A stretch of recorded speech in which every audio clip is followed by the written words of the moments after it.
to an undisclosed location. Our Brad Brown is back in year 2, standing by in what appears to be a parking lot. Brad, can you hear us? Hi guys, what's going on? We made it downtown on a very nice day. Tell PJ to get out of the basement. It's really sunny out at some point. But anyway, I have, as most Colts fans have, collectively moved on to next week as it is, and I'm down here scouting out a location for our show next week. Look at this. We're going to be down here with the Blue Crew. Yeah. At the tow yard. Look at that. So I got us staked out, spray painted, and got the tent set up already. We're good to go. The countdown is on. This is Overreaction Monday, is it not? Yeah. It is. They do growler fills inside. The line was 38 deep when I got here already. People getting noon beers. The line here. You can't see it behind me here, but they're doing a lot of day drinking. Truly overreaction then. Yeah, absolutely. Every minute right there.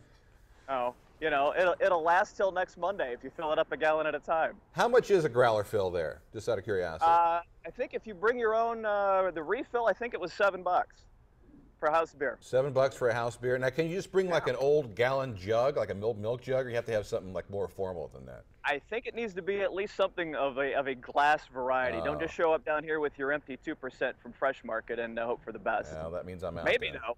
Yeah, maybe though. I don't know. That's kind of a ghetto way to do it, but that's how you roll in the burbs. I'm okay with that. All right. So what's real quickly thoughts on the Colts yesterday? Should people not panic? Should they panic? Is the world coming to an end?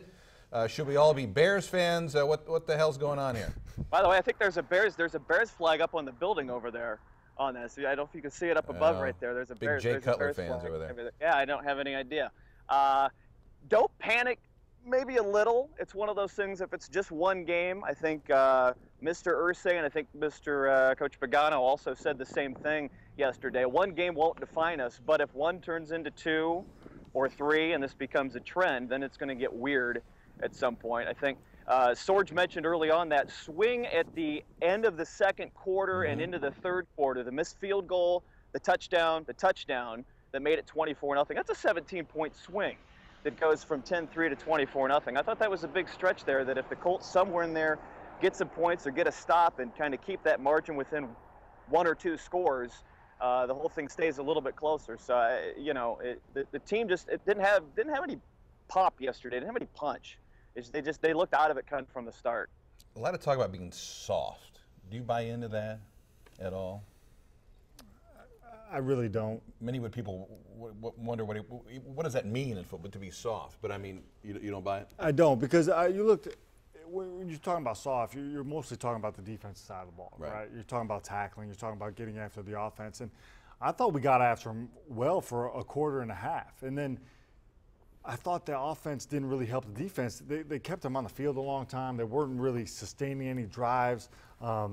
And I think they just kind of wore down. I think they wore down. They were getting beat on by the offensive line.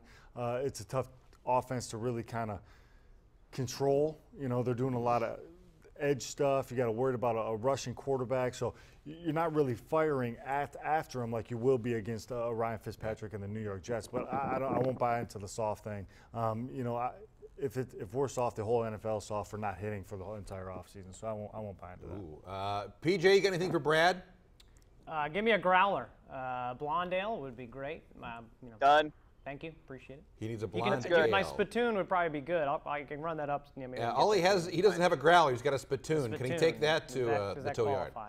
I think I can put a lid on that. That'll be fine. Okay. PJ still has my Sega Genesis in the basement too, man. You still don't forget to return that. Sonic. You've been hanging on to that for a while. Sonic is in good hands. It's right next to the Atari 2600. Good. Take care of that for me. All right. Thanks, Brad. Have a good afternoon. See you, buddy. All right.